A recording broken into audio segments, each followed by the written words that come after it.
अरण्य रोदन करने वाले,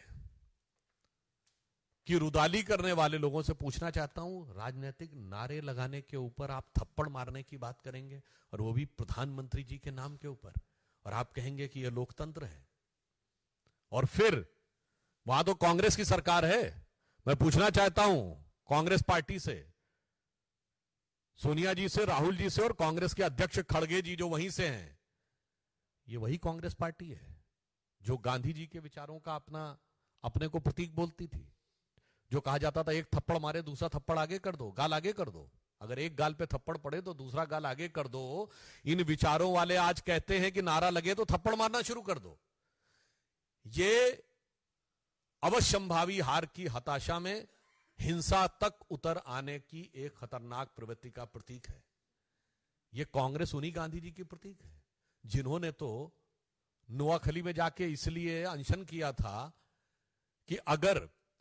हिंदू समाज के लोग मारे भी जा रहे हैं, हिंसा भी कर रहे हैं, हत्याएं भी हो रही हैं, तो भी प्रतिक्रिया मत करो, शांति से बैठे रहो, और आज कहते थप्पड़ मारना शुरू कर दो। इसलिए यह दर्शाता है कि ये राहुल गांधी की कांग्रेस का गांधी की कांग्रेस से कोई मतलब नहीं है। केरल का बयान इंडी गठबंधन के सीएम, तमिलनाडु का बयान इंडी गठबंधन के सीएम, और कर्नाटक जहां प्रत्यक्ष कांग्रेस की सरकार है, कम से कम कांग्रेस को आज स्पष्ट रूप से यह बताना चाहिए कि इस प्रकार के विभाजनकारी, इस प्रकार के विभेदकारी और इस प्रकार के हिंसात्मक, this type of divisive and violence provoking statements are having any relevance in the democracy और नॉट। और मैं इसलिए यह कहना चाहता हूं, इस चुनाव में जहां एक तरफ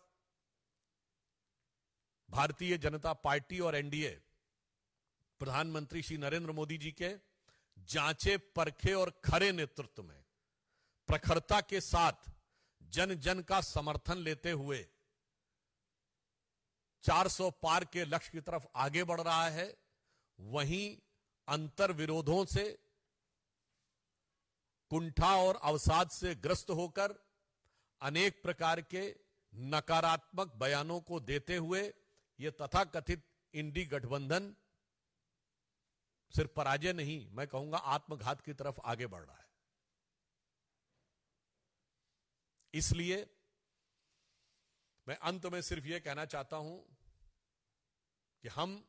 एक भारत श्रेष्ठ भारत पर विश्वास करते हैं। सारा भारत आज एक नए स्वरूप में आगे बढ़ रहा है। आज से तो हिमाचल मोदी जी के नेतृत्व में भारत एक नई करवट लेता हुआ दिख रहा है, और भारत की युवा पीढ़ी बहुत स्पष्ट रूप से देख रही है कि उसकी आकांक्षाएं इस नई राजनीति के साथ हैं। ये पुराने जमाने की घिसी पिटी राजनीति, वर्ग, जाति, क्षेत्र में विभाजन करके व्यक्तिगत स्वार्थ और अहंकार को साथ में रखकर चलने की राजनीति अब पूरी तरीके से आउट ऑफ डेट, यानी कालबाह्य हो रही है, वो उसके साथ खड़े हैं। तो मैं देश की जनता से सिर्फ यह आह्वान